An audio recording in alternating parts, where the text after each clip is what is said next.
So it is very new for me to actually be working on my creative gifts. Hi, my name's City. I'm just now really getting into the swing of creating. While it is something that is natural for my life and for my body, being able to create in a way that's presenting something to an audience has not always been my plan.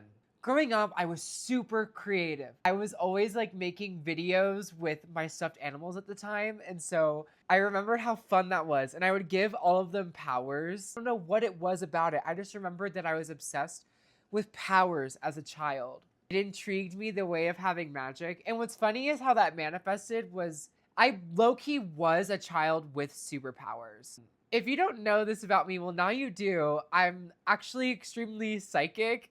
I have a lot of experiences, and basically my day to day is that I'm able to just kind of read patterns and energy throughout the day. Sometimes I'll just get intuitive hits that something is going to happen before it happens. Oftentimes, this shows up when I am talking with somebody and something will come to me. Basically, I have a very sensitive energy field. I've always been super sensitive to energy. So if you're an artist and this is something that's ringing true to you, it does relate to that. But I'm able to kind of draw out whatever someone's thinking about. Sometimes I'll walk by somebody. I'm very jokey when I'm around other people. And so I'll walk by someone and I'll just say something out loud, as a joke.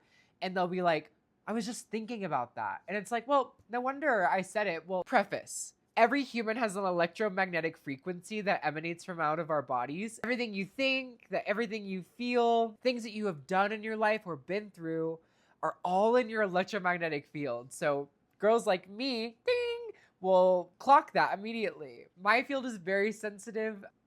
There are times I feel like, especially when I get really anxious and afraid, you can feel that it constricts the people around you.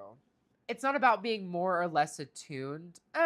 No, it is. Just really about being more or less attuned and also being the kind of person that is working on your energetic field. There's a stark difference between a human being that knows what that is and doesn't know. And it's interesting because this is actually a core attribute of our bodies and our experience on this planet is our magnetic frequency. I would like to talk about that with you. How this has affected me throughout my life is I've always felt like other people have kind of been infringing on me with their emotions. But for me, it didn't come from a form of sociopathy level, not understanding, but by being close to people that had really negative thoughts and negative emotions was actually extremely painful for me. My intentions in this life, whatever it comes off as, my intentions when I came to this life and as I've navigated this life is best case scenario experience. So positive intentions, loving and wanting to uplift people. Another way that shows up is tearing the curtain out.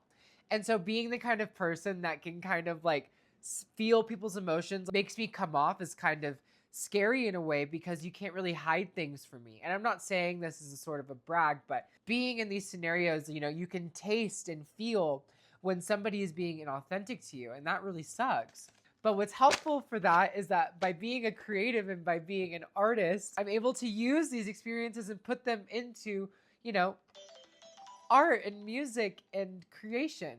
A lot of my stories have been inspired by these energetic connections that I've had with people. I think that the electromagnetic spectrum and our life force energy is actually very inspiring. In a sense, it is Earth's very own magic system because not only is this a way that we can communicate with each other telepathically, which is, through the electromagnetic sphere, but also through channeling of the heart, because the heart also has its own electromagnetic spectrum that is larger than our regular one. We ignore this within ourselves, but it's something that's actually really important because by connecting to the metaphysical forces at will, you can actually become 10 times more creative. So what is creativity? It's just looking at something from an entirely brand new angle. It's also kind of the way that the universe sees us. If you could close your eyes and imagine that you're looking at yourself from up above, think about how much perspective that gives you. You could even do that exercise on your own. I can close my eyes and immediately see it. Apparently that is kind of another psychic parameter, psychic preamble is being able to look at yourself from up above, to envision things in your brain. People that don't have visual cues inside of their brain, that doesn't mean that they're an NPC. An NPC is just somebody that doesn't make decisions for themselves. They can only take decisions from outside of, and chances are if you're a creative, then you're probably not an NPC. So Everything that exists or can possibly exist exists in a sphere, all around us, within the cosmic understanding of the universe. So if we could think of this energy as just basically like the law of pure potential, and then think of us, like our brains and our energy field, kind of as like a filter for this energy. Have you ever had an idea and then you didn't act on it, and then somebody else used that idea, like 5 months later? Basically, your ideas are really amazing and awesome, but also they're not unique to you. There's a bunch of different people that can channel these ideas, the same ones that you do, and you're probably all related and here for a similar purpose. But that's kind of where it comes from. And I say this as if it's absolute truth, but this is just what I've learned in my life, as like a psychic, creative person. So how we can use this to our advantage is we know where it comes from. It comes from outside of space-time, all of possibility. And so what you can do to help tap into your creativity doing that is by sitting in presence. Why would I sit in presence if I want to create something? Basically, when you think of our filter, when you have a bunch of thoughts happening in your brain, when you have a lot of emotions happening, when you're so worried and like trying to manage everything in your life and you feel like that creativity is not coming in, it's because you're blocking yourself from the flow. Not to say that you're a blocked artist, because I think we've all been there if we're creatives, but to unblock this channel is to be open. It's like when you want to bring new things into your life, you have to get rid of old things, right? But in terms of ideas, it's just all about being an open channel, because we're all channeling our creativity, right? So from what we know about like the field and like we're touching things, when you're sitting in presence is when you're the most clear. Because when you're watching yourself and breathing and sitting in that stillness, new things can finally come in.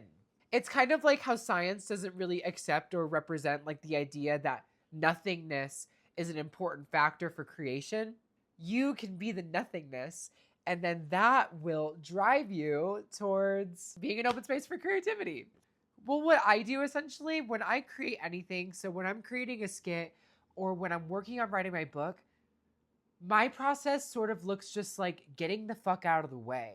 I'm like constantly getting new ideas. I'm constantly getting like hits intuitively from like symbols and structure and lack of structure, really. But life is like the subject, right? And so it's not just letting the ideas come to you, but that's just basically neutral time. But you can also go out into the world and just follow and see what comes up to help you open up your horizons. It's kind of like when people move to a new place to write their book. They want to immerse themselves in the city. Not that you have to move. But the easiest thing to do is get out of the way of what you think it should be too. Thinking that you have to have this perfect idea or this perfect structure is kind of getting in the way for the perfect thing to come into fruition. So why I say to like go into presence and like go into your stasis and like to, sit there and breathe is because you just have to get out of the way, open the door. I've said that kind of a million times. And so my process, like if I want to like make a chord for a song, I have like my keyboard right here I'm not really going to I don't want to think about what song I'm going to make. I want to just kind of like let myself cook, like usually it's however I'm feeling. So if I want to do something happy, I'm not really good at music yet, but... And also I've been having so much fun. I found this free synthesizer called Vital, and I've just been playing with it.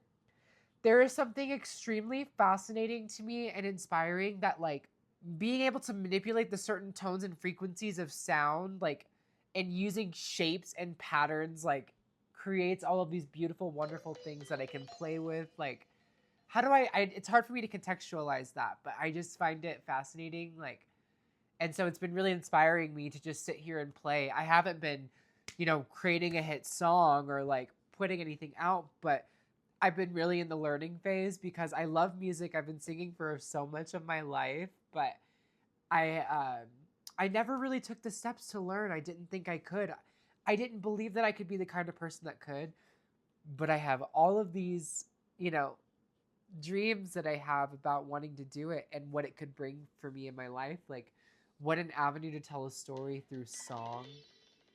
I think that's fabulous.